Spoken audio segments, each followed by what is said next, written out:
One day during keyboarding class in my senior year of high school, I took a piece of notebook paper and drew a grinning kid holding a meat cleaver and named him Sick Sid. He looked like this. I gave him a friend named Timid Tim, whose meekness matched Sid's sickness, and that was it. 2 companions, one with his eyebrows raised and his hands thrust deeply into his pockets, the other grinning with psychotic, murderous glee. It was just a doodle that I showed to a friend, then promptly lost. Not long after, another friend, Jerry Schubert, bought the 2002 album Beyond the Valley of the Murder Dolls and played it for me. Inspired, he suggested we start our own horror punk band and call it Spooky Core. We could all have nicknames, he said, like Wednesday 13 and Johnny Rotten. We started casting our friends as the bandmates and coming up with their stage aliases. Sick Sid came to mind, but ultimately nothing came of the music. I briefly made a comic strip featuring these names. It was not funny. We graduated high school and all went our separate ways, and that was the end of it. But just for like a second. One autumn night in 2005, we were all together again. We'd been listening to eerie and theatrical groups like the Dresden Dolls and My Chemical Romance, and story-driven concept bands like Gorillaz and Coheed and Cambria, and we saw an angle to approaching the band that never was. We started a fresh list of aliases, with Sick Sid and Timid Tim topping the page. The name Jordan came up with was so catchy it nearly usurped the original band name. But no, it could only be Spooky Core. We separated to our corners, excitedly working out songs and coming back together to toss our ideas around and spitball a purpose. There were tales of the psychotic and the supernatural, of loves lost to unspoken tragedy and hands that couldn't wash clean. In the coming weeks, we ended up with 13 songs and a few more odds and ends, and a story stitched itself together in my mind, connecting the lyrics in strange and unexpected ways. We each picked a character from the tale to play on stage, and the show would be mostly music, but with theatrics. We'll play the parts of the fictional band Spooky Core, who formed to tell our epic story through music, but we'll also perform the scenes from the story between the songs, like a play inside a concert, and the lead singer's microphone will be wrapped in a bouquet of black roses. We dreamed big. I put music to all but 2 of the songs and sketched a few mock-ups of how we'd look in character on stage. On November 19th, 2007, I emailed a rough draft of the story's first part to the group, presented as the first act of the musical with 11 songs. I thought production would skyrocket and we'd be on our way to world conquest, but interest, it seemed, had waned.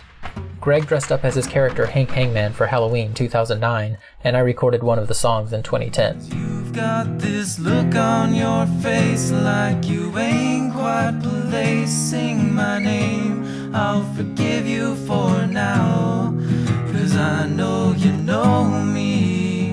These would be the only manifestations of anything resembling the project's original vision.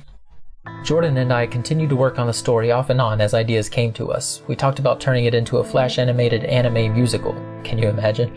And even tried to resurrect the project with the Zombies short film idea, which we convoluted to serve as a distant prequel to the story of Spooky Core. But nearly 7 years and over 77,000 words in email exchanges later, we still hadn't taken any steps to bring the story into the real world. In 2014, I was working as an office manager, and unfailingly asked everyone I hired who showed artistic ability if they ever drew anything spooky. Initially, Trish Kelly was the only one to answer the call. She gave us several pages of designs based on the descriptions we'd sent of the characters, world, and story, and that's when it finally clicked for us. We could see a legitimate path toward getting this story to the world.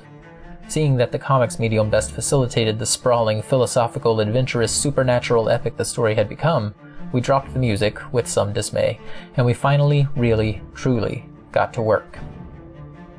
On November 15th, 2014, 7 years and 2 days after I finished that first draft of the musical, Jordan and I stood in front of a giant whiteboard and outlined Part 2.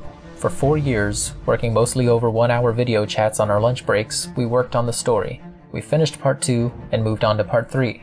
And when we finished that, we revised the whole thing from start to finish. Then we did it again. We eventually started commissioning concept art and character designs. Commissioning an issue's worth of quality art is costly. Commissioning all the issues in our story would be a lifetime endeavor.